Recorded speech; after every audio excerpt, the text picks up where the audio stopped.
Hello everybody, Richard here with CRG Games, and I just wanted to do a quick follow-up video to my last one about speculating on cards. So if you are going to speculate on cards, because they got a lot more comments and traction than I thought for sure. If you are going to speculate on cards, it's important that you do it right. And there is an article here from MTG Price blog. .com, and it is a fantastic article on how to properly speculate on cards. Now, I'm not an expert. As I showed, I have trash speculations. I have trash cards that I'm probably going to have forever.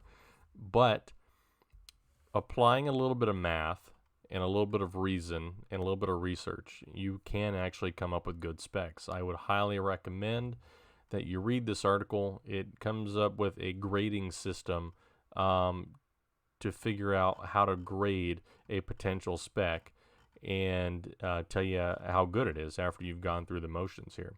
And it's got a point system out of 120 points. It's kind of a long, article, but really you shouldn't speculate on cards if you're not going to put the work into it. And do the math and do the research. If you don't do those things, you should not be speculating. And one of the things that I learned from reading this is that I should not be speculating on commons and uncommons. For the most part, they have a big negative multiplier to the spec. And I think with Corpse Knight, I didn't even get lucky on Corpse Knight. So I want to show you guys what it really took to actually bring that price up. So when I originally was looking at this card, I do like the card for one, and I do think it's a good card and a playable card. So that is partly why I bought it. But also was kind of an experiment to see if I could raise the value just by myself. So right now, direct price is about $3.58. You'll see the market price is $182. And if we look at the previous price history, I started buying it around right here. It had reached a low price of about 46 cents. And I don't remember exactly what prompted it. I think I was looking at building a deck or something like that, and I found this card. And it just seemed like it was underpriced, comparable to other things, kind of like it.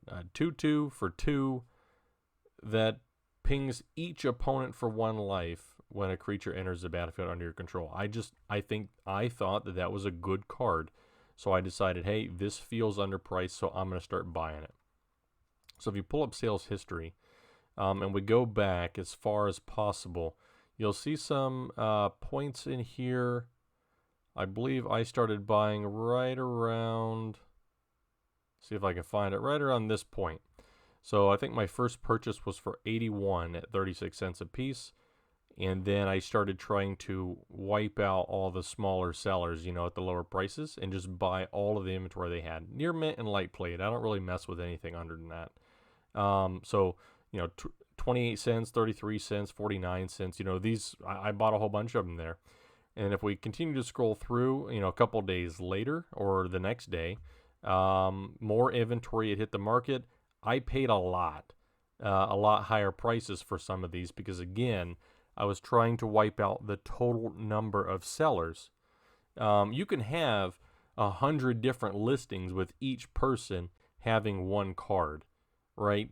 Or you can have several listings with people having a lot of cards. So my goal was to wipe out all the individual sellers that had a bunch of cards, I guess.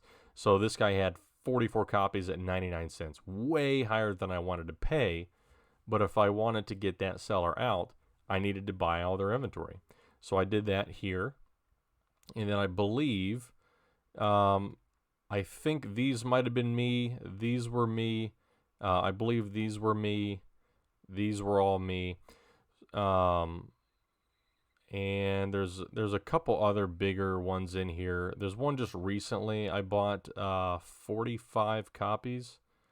See if I can find it here. It was just a couple days ago. right there, 45 copies at 56 cents a piece. That's while the market price is around $1.80 or so. And kind of one of the things, reasons I did this is because at 56 cents a piece, if I sell these for anything under than $3, I'm going to get 50% of. So if I sell it for $1.82 and it ships direct, I'm going to get about 90 cents. And that's a flat rate at that point. That's 90 cents. So I'm making, roughly 40 cents on my 56 cents investment. That's an 80% return or 90% return. Objectively, that's very good. On 45 cards, that's not a whole lot. And I'm not selling a bunch of my copies, actually, at all. I don't even have any listed on the open marketplace right now, I don't believe. No. See, I'm not in here. After I started buying all of these, it got to a point where I was the only direct seller left that had any copies, except I think for one person that had some that were very expensive. And then as time went on, I'm sure people are seeing, hey man, I've got 30 copies of this. I got to throw these online. Now this is my opportunity to make a little money I've been sitting on for a long time. And one of the other reasons that I speculated on this card is because it has consistent sales, right? If a card like this that's pretty damn good is 50 cents and it sells daily, multiple copies daily, even without people buying them out, to me, that's a good deal. And the other thing that was curious when I was looking is I'm checking out the prices here, right? And I see some are selling for 40 cents and then some are selling for 98 cents. So what that tells me is that the upper limit on this card is higher than what it's actually selling for, right? So if I can buy 100 copies or whatever for 39 cents, but people are still buying them for $1, that tells me that there's room to grow on this card. And I'm not the only one that thinks it's good. So we'll get to my Echo MTG page here. As you can see, this is where I started buying here, and it's consistently risen since. I have several foils, but I'm not really planning on selling those. I'm keeping the foils. I think they look freaking fantastic. So you can see here I've been putting my prices in, and prices go up as time goes on, right? These are average prices as well. So I took the total order, divided it by number of cards, and this is basically what I paid, including tax.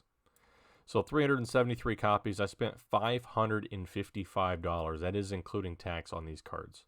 So on average, if we figure that out, we're looking at 555.77 divided by 373 cards. That's roughly $1.49 a card. And currently, if you buy direct, they're going for about $3.58 to $4, somewhere in that range. I think this card is probably at its upper limit. I can't really see it hitting $5, mainly because when I started buying this card, there was like 135 listings. I wiped out so many sellers and so many listings, and it's still at 118 listings. And this is months later at this point, right? This is 2 months later or so. One of the things you got to keep in mind is that these cards are printed in a core set. There's probably 100,000 or more of these cards out there. My 300 did move the market. This is artificial demand. This was me demanding this card.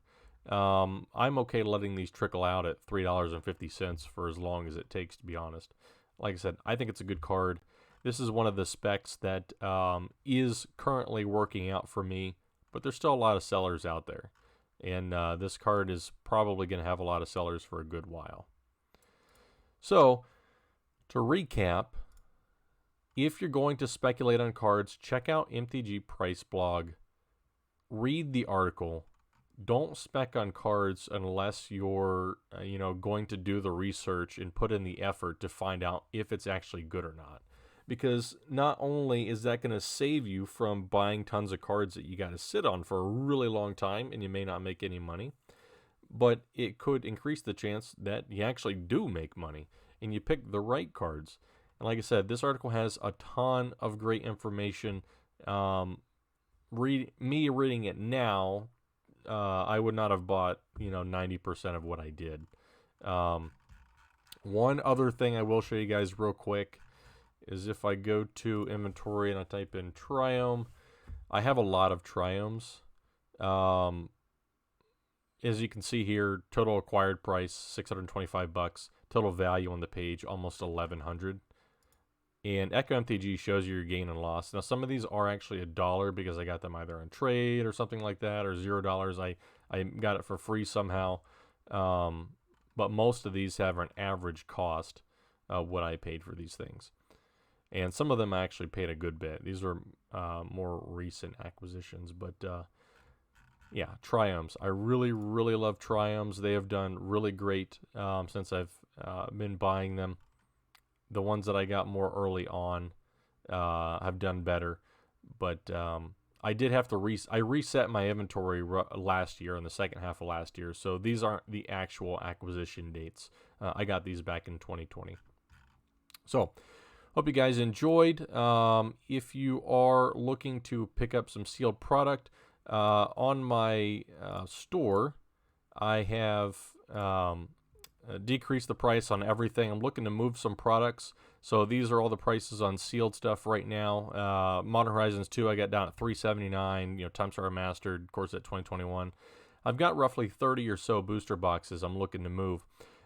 If you'd like me to do a video on any of these and you purchase through my store, just shoot me a message and I'll do that. And then I can either send you all of the cards once I open them up, or I can send you the rares and mythics, or however you want to do it. I mean, they will be your cards. And then I've got some individual booster packs here as well.